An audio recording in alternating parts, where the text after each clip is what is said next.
નમસ્કાર. ચાલો આજે આપણે અંગ્રેજીના બે ખૂબ જ અગત્યના શબ્દો બિફોર અને આફ્ટરને એકદમ પાક્કા કરી લઈએ. આ નાનકડી સમજણ છે ને એ તમારી અંગ્રેજી બોલવાની સ્ટાઇલ અને પરીક્ષાના સ્કોર બંનેને સુધારવામાં જબરદસ્ત મદદ કરશે. તો ચાલો ને સીધા જ શરૂ કરીએ.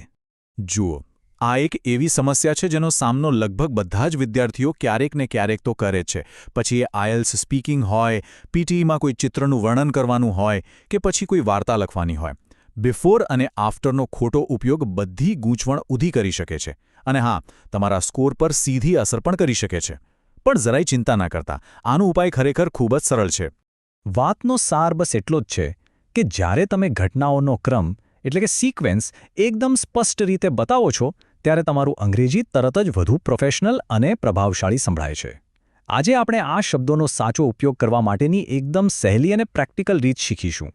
તો ચાલો, આપણા પહેલા શબ્દથી શરૂઆત કરીએ, બિફોર. કોઈ પણ વાતચીતમાં જ્યારે બે ઘટનાઓ હોય ત્યારે આ શબ્દ પહેલી ઘટનાને દર્શાવવા માટેનો આપણો સ્ટાર્ટિંગ પોઈન્ટ છે. બિફોરનો સીધો અને સરળ અર્થ થાય છે પહેલા.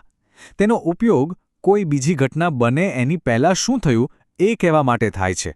એકદમ સીધું અને સિમ્પલ છે, ખરું ને? હવે આ સ્લાઇડમાં જે ખરેખર સમજવા જેવું છે એ છે એનું બંધારણ, જે એકદમ સરળ છે. તમારે ફક્ત બે જ ફોર્મ્યુલા યાદ રાખવાની છે. કાં તો બિફોર પછી સીધું જ કોઈ નામ એટલે કે નાઉન આવે, અથવા બિફોર પછી કર્તા અને ક્રિયાપદ એટલે કે સબ્જેક્ટ અને વર્બ આવે. બસ આટલું જ. ચાલો આને ઉદાહરણોથી બરાબર સમજીએ.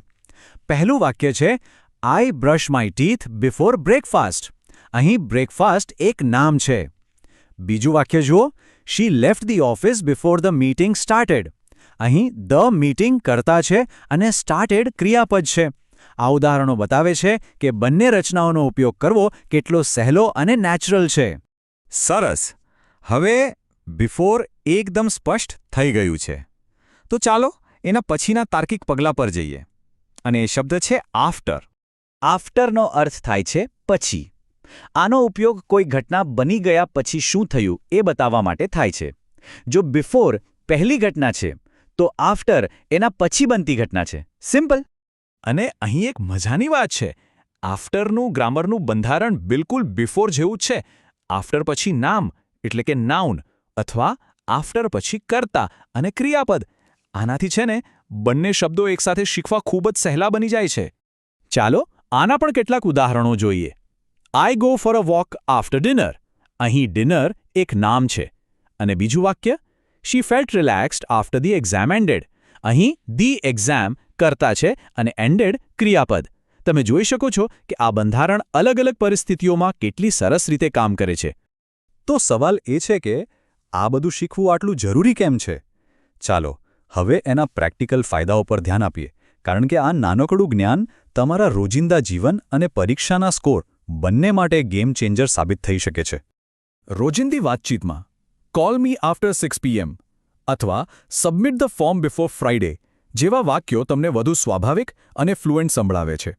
એ જ રીતે please wash your hands before eating અથવા we can watch a movie after the project is finished જેવા સરળ વાક્યો તમારી વાતચીતમાં એકદમ સ્પષ્ટતા લઈ આવે છે. અને હા, જે લોકો આયલ્સ, પીટીઈ, ટોફેલ કે જીઆરઈ જેવી પરીક્ષાઓની તૈયારી કરી રહ્યા છે એમના માટે તો આ જ્ઞાન ખરેખર ખૂબ જ કિંમતી છે. આ શબ્દોનો સાચો ઉપયોગ તમારા સ્કોરને ચોક્કસપણે વધારી શકે છે. અહીં સ્ક્રીન પર કેટલાક વિનિંગ ઉદાહરણો છે. આયલ્સ સ્પીકિંગમાં before moving to Ahmedabad I lived in Rajkot જેવું વાક્ય તમારા ભૂતકાળને સ્પષ્ટપણે રજૂ કરે છે. પીટીઈમાં જ્યારે કોઈ લેક્ચરનું વર્ણન કરવાનું હોય ત્યારે ઘટનાઓનો ક્રમ બતાવવો ખૂબ જ જરૂરી છે. અને રાઇટિંગમાં તો સ્પષ્ટ ક્રમ બતાવવાથી તમારા બેન્ડ સ્કોરમાં ચોક્કસ વધારો થાય જ છે. ચાલો હવે એ સામાન્ય ભૂલો પર એક નજર નાખીએ જે લોકો વારંવાર કરે છે, અને એ પણ શીખીએ કે આ ભૂલોને હંમેશા માટે કેવી રીતે ટાળી શકાય. આ ટેબલ ખરેખર ખૂબ જ ઉપયોગી છે. પહેલી ભૂલ જુઓ, હોમ શબ્દની પહેલાં ટુનો ઉપયોગ નથી થતો. એટલે સાચું વાક્ય છે બિફોર આઈ વેન્ટ હોમ. બીજી ભૂલ છે આફ્ટર સાથે વિલનો ઉપયોગ, જે ખોટો છે.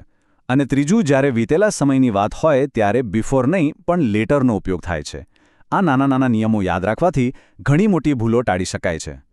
તો આ આખી ચર્ચાનો મુખ્ય સાર શું છે? ચાલો સૌથી અગત્યના મુદ્દાઓનો સારાંશ જોઈ લઈએ, જે તમને સ્પષ્ટતા અને ઊંચા સ્કોર તરફ લઈ જશે. આ બધું જ બસ આ એક સરળ સરખામણીમાં સમાઈ જાય છે.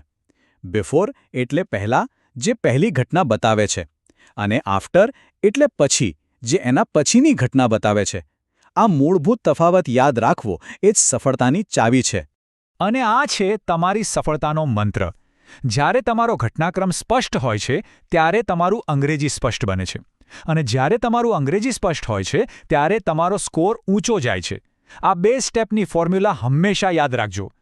તો હવે જ્યારે તમે આ સૂત્ર જાણો છો, ત્યારે સવાલ એ છે કે આજથી જ બિફોર અને આફ્ટરનો ઉપયોગ કરીને તમારા અંગ્રેજીને વધુ સારું બનાવવા માટે તમે શું કરશો? આના પર જરૂર વિચાર કરજો અને તરત જ એનો અભ્યાસ શરૂ કરી દેજો.